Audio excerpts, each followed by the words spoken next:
ইহুদিরা ফিলিস্তিনের অসহায় মুসলমানদের উপরে অত্যাচার করলো, বোম মারলো। এর প্রতিবাদে আকীদা ঠিক নাই, আকীদা ভালো না, এইরকম একটা সম্প্রদায় শিয়া, তারপরেও তারা এই ইসরায়েল, এই ইহুদিদের ওপরে বোমা পর্যন্ত নিক্ষেপ করেছে।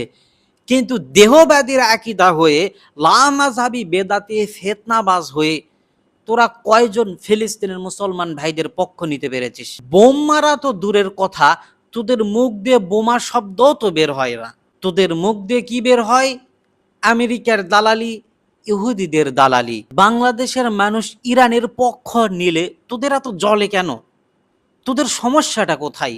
বাংলাদেশের মানুষ ইসরায়েলদের বিপক্ষ নিলে, ইসরায়েলে হামলা করলে বাংলাদেশের মানুষ খুশি হলে তোরা বেদাতি দেহবাদী, তোদের এত জ্বলে কেন? তোদের সমস্যাটা কোথায়? ও তোদের বাবার দেশ, এই জন্য তোদের জ্বলে না? তোদের এই ধর্ম ব্যবসা বেশি দিন চলবে না ইনশাআল্লাহ।